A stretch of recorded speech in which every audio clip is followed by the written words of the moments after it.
The joke died the instant my reflection looked back at me and didn't laugh. It was supposed to be harmless, a stupid moment born out of boredom and bravado, the kind of thing you agree to just to prove you're not scared. Someone had dared me, half grinning, half mocking, to try on the dress hanging forgotten in the back of a closet. I remember shrugging, rolling my shoulders like it didn't matter, telling myself I'd do it, get a laugh and move on. That's what jokes do, they pass. They leave nothing behind. But when the fabric slid over my arms and settled against my body, something inside me shifted. Not loudly, not dramatically, quietly. Like a thought you don't notice until it's already changed the direction you're walking. The room felt smaller, heavier, and suddenly too honest. I avoided the mirror at first, busying myself with excuses, with commentary, with noise. I was performing confidence, performing humor, performing the version of myself everyone expected. Then I looked. The person staring back at me wasn't unfamiliar, but they weren't who I was used to seeing either. My posture had softened without me realizing it. My shoulders had dropped. My breathing slowed. The joke I had been holding on to slipped through my fingers, replaced by a tight knot of fear and something dangerously close to relief. I felt exposed and oddly safe at the same time, as if I had stepped into the open after years of hiding behind something I never questioned. I told myself it didn't mean anything, that it was fabric and lighting and imagination. But the mirror didn't argue. It just reflected, patiently, as if it had been waiting for this moment longer than I had. And standing there, heart pounding, hands trembling slightly at my sides, I felt the first crack form in a truth I didn't yet have the courage to name.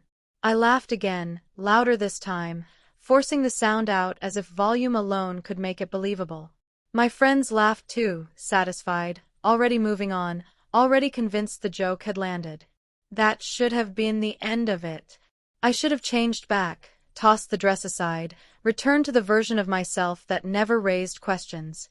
But my feet stayed rooted to the floor, and my eyes kept drifting back to the mirror like it was pulling me in.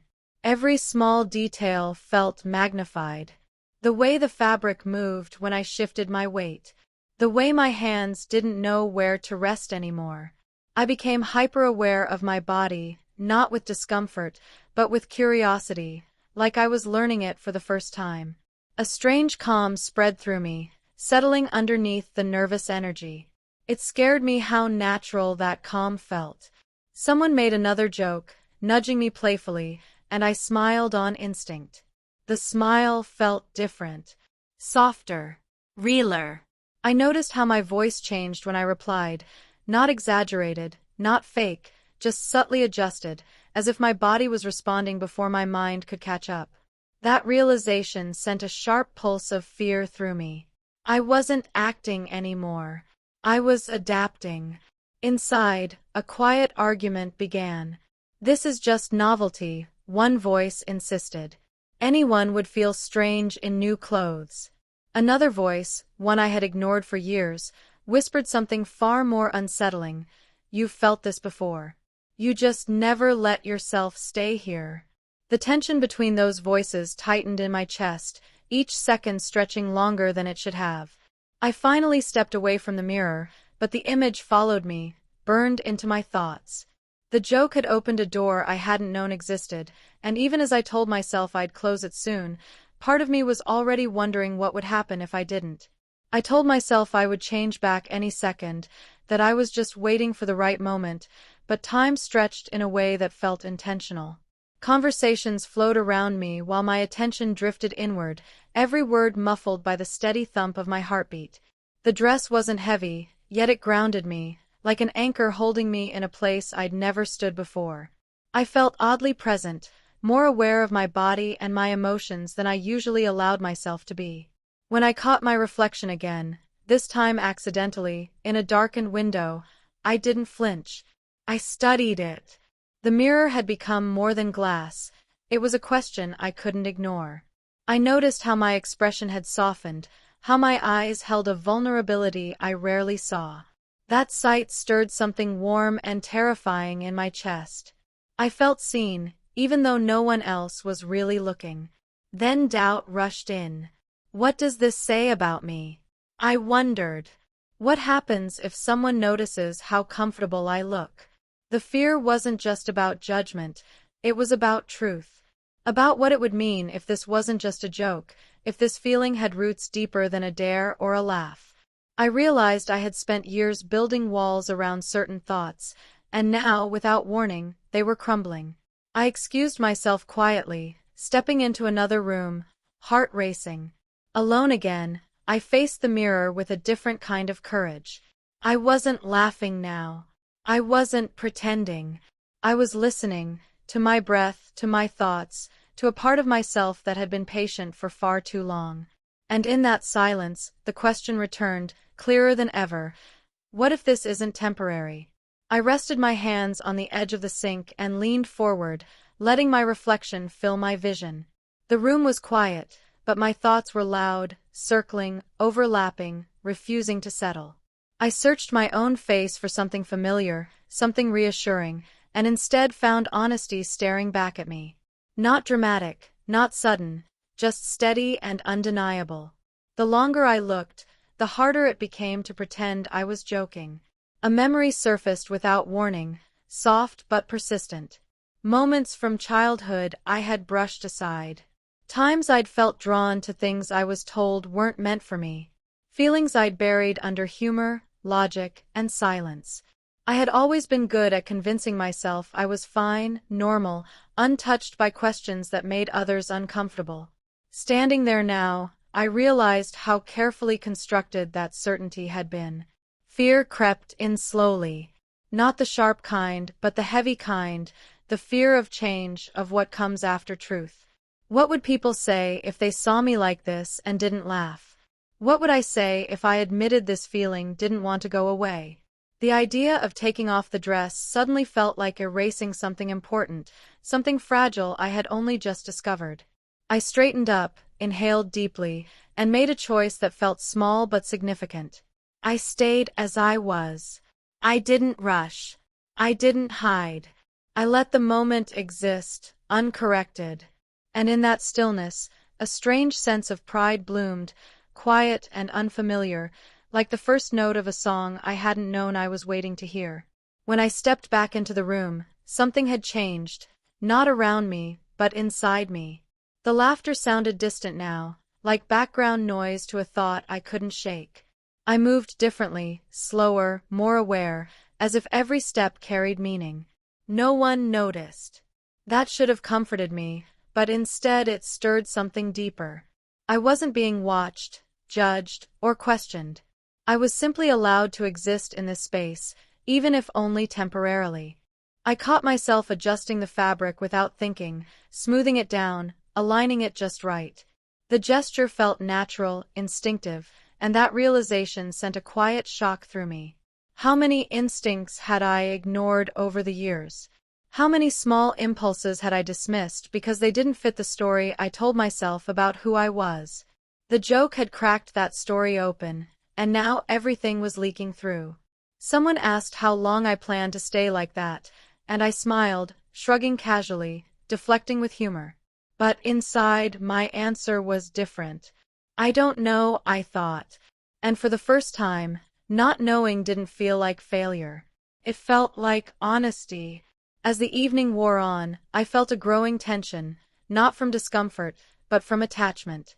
The idea of changing back felt heavier with every passing minute.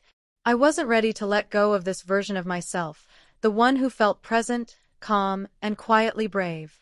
The joke had ended, but something real had begun, and I could feel it settling into me, steady and undeniable.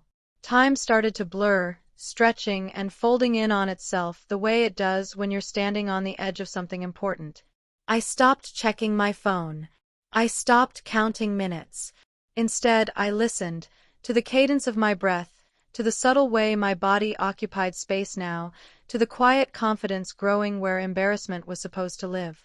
The dress wasn't just something I wore anymore, it had become a symbol, a permission slip I didn't know I'd been waiting for. I noticed how my thoughts shifted. I wasn't rehearsing defenses or explanations the way I usually did. I wasn't preparing for ridicule.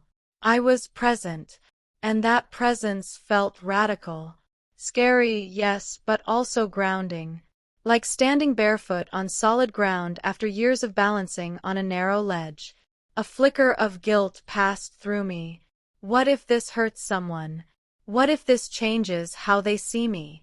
The fear of disappointing others tightened my chest, a familiar pressure I'd lived with most of my life. But underneath it, quieter and steadier, was a realization that surprised me. I couldn't keep disappointing myself just to preserve an image.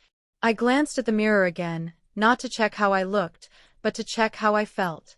The reflection met me calmly, without judgment. For the first time, I didn't feel like I was borrowing something that wasn't mine. I felt like I was returning to something I'd misplaced long ago. The outside world eventually knocked, not literally, but with the low hum of reality creeping back in. Voices in the hallway. A door closing somewhere. Life continuing, indifferent to the quiet revolution happening inside me. My stomach tightened, not with panic this time, but with anticipation. The kind you feel before stepping onto a stage you never planned to stand on. I thought about all the versions of myself I'd performed over the years.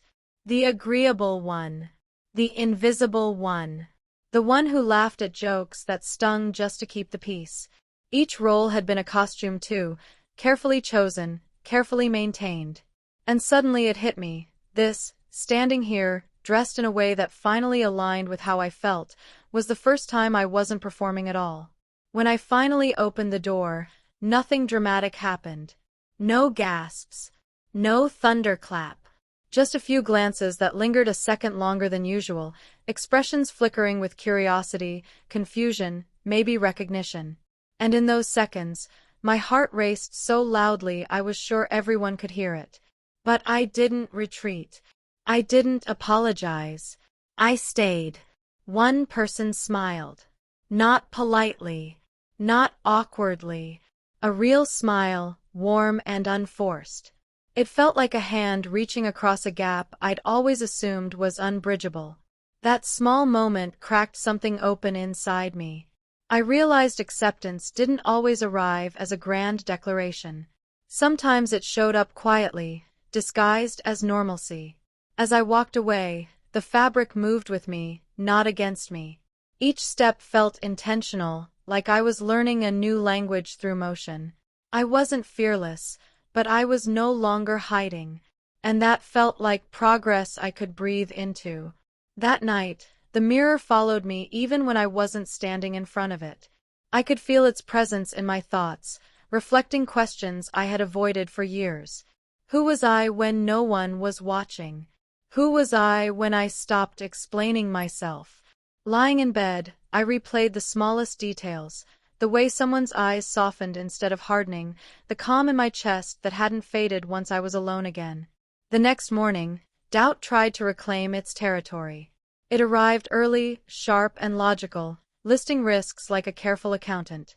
What if this was just a phase? What if I lost something I couldn't get back? Respect, belonging, safety? I stood still, holding the same dress, now draped over a chair instead of my body. It looked different there. Less magical. More real. I almost put it away. Almost folded it back into the box where this part of me had lived for so long. My hands even moved toward it, muscle memory strong. But then I caught my reflection in the window, bare-faced, uncertain, undeniably awake. And I understood something quietly but clearly. The feeling hadn't come from the dress. The dress had simply given it permission to exist. So I chose differently. I didn't rush. I didn't dramatize it. I just let myself be deliberate. Each movement felt like a vote cast for honesty. Fear still hovered, but it no longer owned the room. When I stepped back again, I wasn't trying to prove anything, to myself or anyone else. I was listening. And for the first time, the voice answering back sounded like mine. The world didn't change all at once after that realization, but I did, and that made everything feel different. I started noticing how often I'd been performing before, even on days I wasn't wearing the dress. The deeper voice, the practiced confidence, the way I'd learned to take up space like it was expected of me. Now, every one of those habits felt optional, like costumes I could finally see hanging on hooks. I tested this new awareness in small, almost invisible ways. A softer tone when I spoke.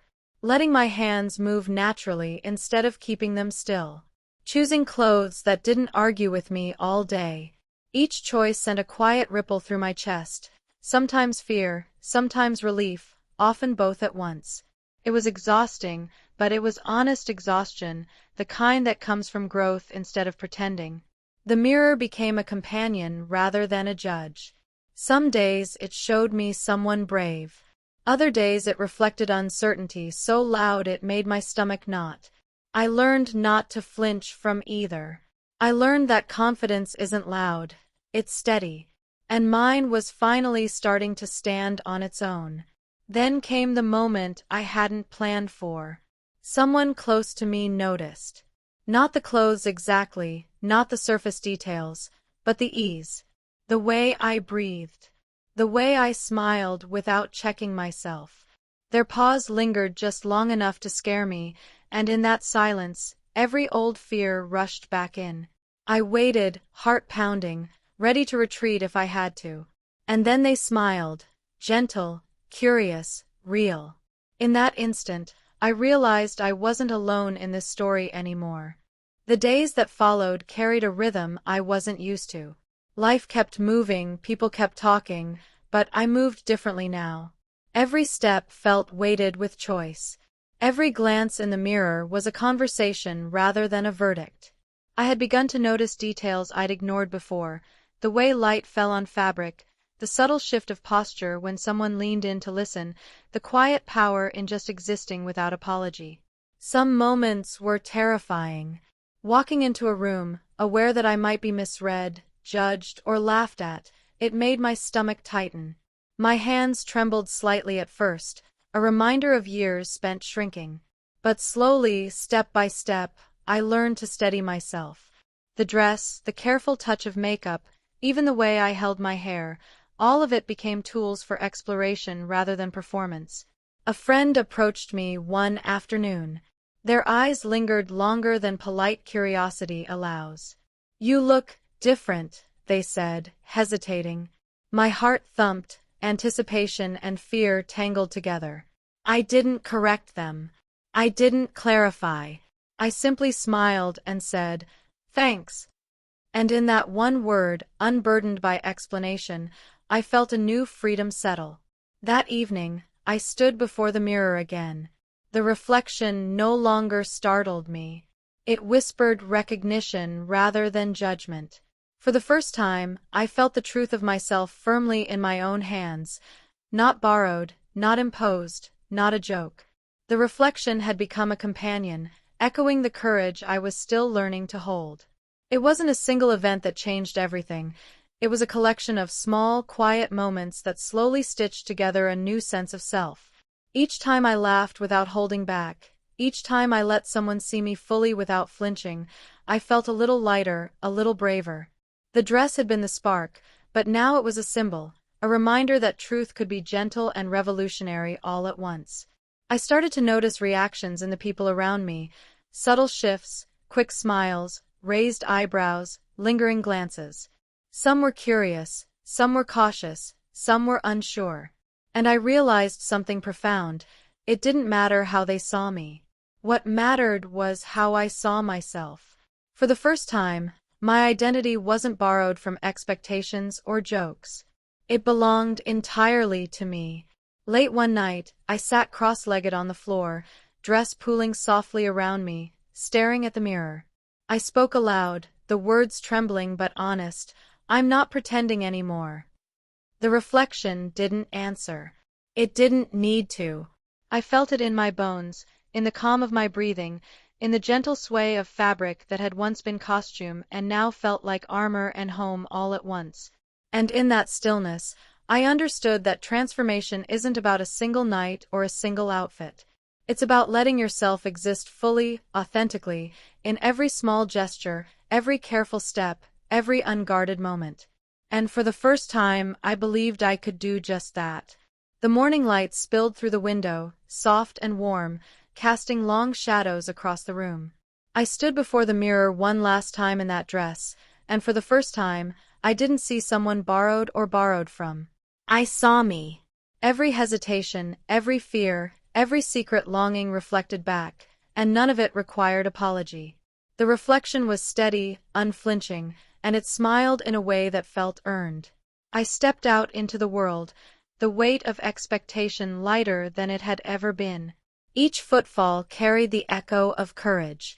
I walked not to be seen, not to be judged, not even to be admired, but simply to be. And in that, I felt more powerful than any disguise or performance had ever allowed. Friends, family, strangers, all might notice, some might question, some might misunderstand. That didn't matter. What mattered was the quiet, unshakable truth I carried, that I could inhabit my life fully, authentically, unapologetically. That I had crossed a threshold I didn't know existed, and now there was no turning back. The dress, now folded neatly on the chair, no longer held magic or shame. It held memory and possibility, and a reminder that the bravest step isn't outward, it's inward. And as I walked forward, the reflection in the mirror faded from view, because I no longer needed it to validate me. I had become my own affirmation.